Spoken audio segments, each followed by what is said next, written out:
नमस्कार, मी दीपक राऊत तुमचे स्वागत करतो आजच्या शेअर मार्केट अपडेटमध्ये। आज मार्केट निफ्टी डेज हायपासून ऑलमोस्ट 200 पॉईंट खाली आलं आहे। बँक सेन्सेक्ससुद्धा डेज हायपासून ऑलमोस्ट 500 ते 550 पॉईंट खाली आलं आहे। मार्केट ओपनिंग पॉझिटिव्ह झालेलं, निफ्टी 24,000च्या वरती ऑलमोस्ट 24,100पर्यंत गेला। कालही आपण व्हिडिओमध्ये म्हटलेलं की 24,000च्या वरती 24,100 आणि 24,200 हे रेजिस्टन्स झोन आहेत आणि 24,100च्या आसपास निफ्टी मॉर्निंग सेशनला ट्रेड करत होतं आणि त्यानंतर एक प्रॉफिट बुकिंग हायर लेवलला आपल्याला ॲज युजल बघायला मिळालं, सेलिंग आलं आणि 24,000 जो महत्त्वपूर्ण एक सपोर्ट होता तो ब्रेक केल्यानंतर मात्र वन वे निफ्टीला स्लाईड आला, जो ऑलमोस्ट 23,900 एवढा 23,900च्याही खाली गेला क्लोजिंग सेशनला आणि ओव्हरऑल निफ्टी डेज हायपासून 200 पॉईंट खाली येऊन बंद दिले, जवळपास 120 पॉईंट मायनस 23,900च्या आसपास।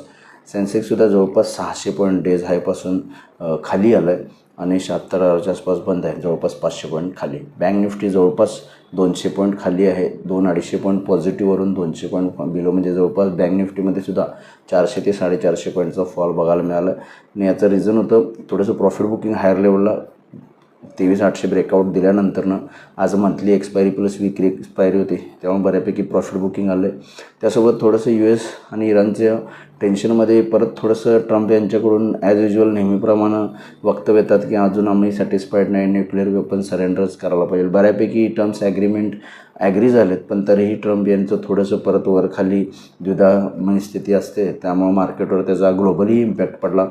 कारण युरोपियन मार्केट्स दुपारनंतरनं मायनसमध्ये ओपन झाली, परिणामी आपणसुद्धा दुपारी 12:30-1 नंतरनं खाली आलो आणि त्यासोबत थोडीशी वॉलॅटिलिटी आहे। एक्सपायरी आज होती मंथली एक्सपायरी प्लस वीकली, त्यामुळे एक्सपायरीची वॉलॅटिलिटीसुद्धा याच्यामध्ये ॲडिशन आहे। या सगळ्या कारणांमुळे आज थोडंसं मार्केट जे आहे ते हायर लेवलवरून खाली आले, पण ओव्हरऑल रेजिस्टन्स जो महत्त्वपूर्ण आहे 23,800-850 त्याच्यावरती बऱ्यापैकी आपण क्लोज आहे। जोपर्यंत 23,850च्या वर ट्रेड करतो आहे, मला वाटते निश्चित 23,800-850च्या वर जोपर्यंत ट्रेड करतो आहे आपण परत पुन्हा 24,000 क्लाइंब होऊ शकतो किंवा 24,200पर्यंतसुद्धा जाऊ शकतो। फक्त एक पॉझिटिव्ह ब्रेकथ्रू न्यूज एकतरी इराण USची डील आणि ॲग्रीमेंट साईन होणं गरजेचं आहे, अदरवाईज थोडंसं FIचं टॅक्सेशनला घेऊन जे काही रूमर्स आहेत मार्केटमध्ये त्या तरी कन्फर्म होणं गरजेचं आहे।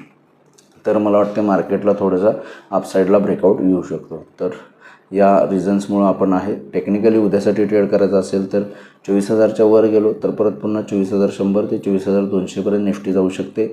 लोअर लेवलला 23,800-850 स्ट्रॉंग सपोर्ट आहे, त्यामुळे 23,850 सपोर्ट, 24,000 पहिला रेजिस्टन्स आहे। 24,000च्या वर गेलो तर 24,100 ते 24,200पर्यंत निफ्टी उद्याच्या सेशनला आपण ट्रेड करू शकता। बँक निफ्टीमध्ये 55,000 एक पिवट पॉईंट आहे, 55,000च्या खाली आलं तर फर्दर विकनेस खाली येऊ शकतो बँक निफ्टीला, मे बी 54,700पर्यंतचा। अदरवाईज 55,000च्या वर मेंटेन आहे तोपर्यंत 55,500पर्यंत बँक निफ्टी जाऊ शकते। ओव्हरऑल मार्केट जे आहे ते रेजिस्टन्सच्या अभाव आहे, निफ्टीमध्ये 23,850, बँक निफ्टीमध्ये 54,800, त्यामुळं जोपर्यंत मार्केट या लेवलच्या वर आहे फर्दर अपवर्ड मोमेंटमची दाट शक्यता आहे। तर या अनुषंगानं तुम्ही उद्या ट्रेड करू शकता। आज NSEमध्ये 1400 शेअर्स वाढले, त्या बाजूला 1,570 शेअर्स पडले, निफ्टीमध्ये 18 शेअर वाढले, त्या बाजूला 32 शेअर्समध्ये पडझड आहे। पडणाऱ्या शेअर्सची संख्या निफ्टीमध्ये जास्त आहे, NSEमध्ये थोडा मिक्स शो आहे। सेकंडरी साईजमध्ये सुद्धा आज बँक, रियाल्टी आणि पब्लिक सेक्टर एंटरप्राइजेसवर दबाव बघायला मिळाला। या सेक्टरवर मेटल आणि एनर्जी सेक्टरवर बऱ्यापैकी चांगला पॉझिटिव्ह बायस बघायला मिळाला, बाकी अदर सेक्टर फ्लॅट क्लोज आहेत।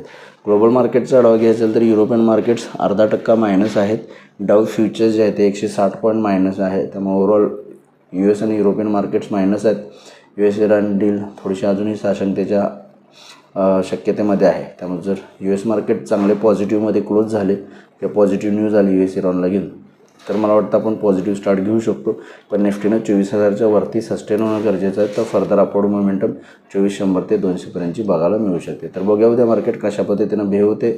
माझा व्हिडिओ ऐकला त्याबद्दल धन्यवाद। माझा व्हिडिओ जास्तीत लाईक करा, शेअर करा, माझ्या चॅनल सबस्क्राईब करून डेली अपडेटसाठी बेल आयकॉनला क्लिक करा। धन्यवाद।